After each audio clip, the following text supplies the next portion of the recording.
Hi, my name is Jennifer Matos. I'm the Executive Director of the Noah Webster House in West Hartford Historical Society, and I'm bringing you the 11th edition of our Armchair Tour of West Hartford history.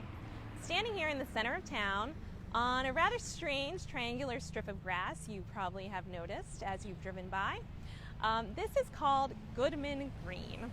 And it really is the original green in town and where the center gathered around it and grew around it. The history of the green goes back to 1747 when a man named Timothy Goodman donated the land. And he donated the land as a place for the community to parade. And when he said parade, he meant for them to walk and promenade and to gather. And so truly this space has been used over time for that purpose. It has been a gathering place for parades, for meetings, for political demonstrations. It was used as a mustering point during the American Revolution. West Hartford actually gathered its own militia, and they mustered on this ground and also did their drilling on this ground before they headed off to fight in the American Revolution. In 1854, there was a large celebration on this space. They were celebrating the fact that West Hartford became a town. So the Connecticut General Assembly had finally in 1854 taken their petition to separate from the city of West Hartford, and West Hartford was born. On this site, they also assembled a large flagpole which carried the American flag, and that was known as the Liberty Pole. And so it was the site for many a flag-raising ceremony, for Memorial Day and other holidays. Now, this land really has shrunk over time. It's had buildings encroached upon it. It's had streets and curbs added to it. So it really is a fraction of its original size. Originally, the street only ran on one side of the green. But as the population of West Hartford grew and motor traffic evolved, it did take on the look of today, which is having north and southbound lanes on either side of the green, which does make it very difficult to get to the green as a pedestrian. So if you ever come over here to take a look, please use caution as you're crossing the street.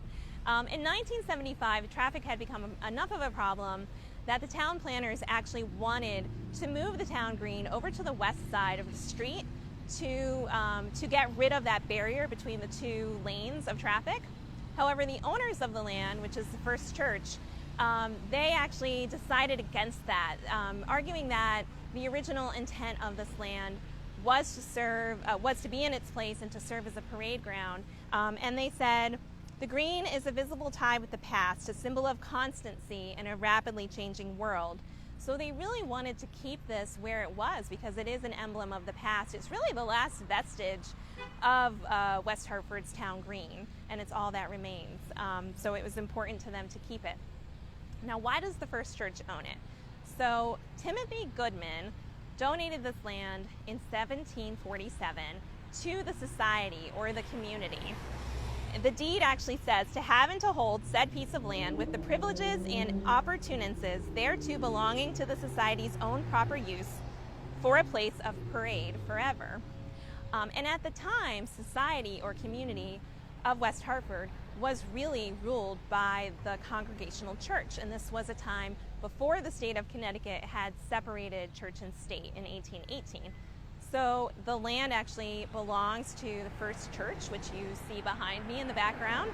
But beginning in 1924, the town actually began leasing the land from the First Church, and they are the ones that maintain it today, and they're doing a very beautiful job.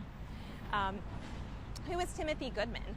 Timothy Goodman was a wealthy farmer. He grew up in Hadley, Massachusetts, and he came to West Hartford in 1729 because he had inherited some land from his grandfather, John Pantry. And that land would have included this land that we're standing on today. He later goes and buys land in the South Quaker Lane area and builds his homestead there. One of his sons, Moses Goodman, appears in West Hartford legend. He, during the American Revolution, as we know, West Hartford had sent their militia to join the battle, and they had heard about the conditions of Valley Forge, Pennsylvania, and were concerned by it. It being winter with very little food, and in some cases the soldiers had no shoes. So the Farmington Valley gathered a large sum of money, and Moses Goodman actually volunteered to bring that money from West Hartford to Valley Forge. And he put that money in a saddlebags, and he rode horseback from West Hartford to Valley Forge, along the way stopping at taverns and keeping an ever watchful eye on that saddlebag to make sure that money was safe. He is successful in his voyage. The money arrives safely. He comes back to West Hartford safe and sound, and it has become somewhat of a West Hartford legend. And in fact, the saddlebags were saved, and they are now in the collection of the Noah Webster House in West Hartford Historical Society. What you won't find in West Hartford history books yet, hopefully they will someday, is that Timothy Goodman actually was a slaveholder.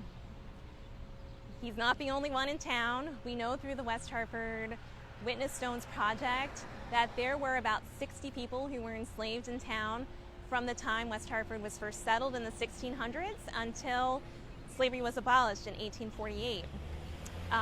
The person who was owned by Timothy Goodman was a man named George. And unfortunately, we don't know that much about George. What we do know, we've extrapolated from church records from First Church, because George was baptized in 1758. And in those documents, it stated that George was born in 1730. We don't know if he was born in Africa and brought here through the Middle Passage, or whether his forebears were actually brought through the same process and George was born here himself. What we do know is that George was a farmer, and he would have been extremely useful to the Goodman family, and in many cases would have really enhanced their wealth. And that really begs the question, would the Goodmans have been able to afford to donate this land to the town had they not built their wealth in part on the backs of slavery? It also really brings home the irony of the fact that this site was also the site of this liberty pole that people gathered around to celebrate our liberty here in America. And of course, as with all things, we find history is full of irony, and it's just important to be able to think about it critically and to be looking at things with a historical lens. So I hope, if nothing else, these armchair tours have helped you take a second look at some of the places in your community, so that the next time you drive or walk by, you'll be looking at them with a curious mind and wondering a little bit more about what the history is of that place. Thank you for your time, and I will see you next week.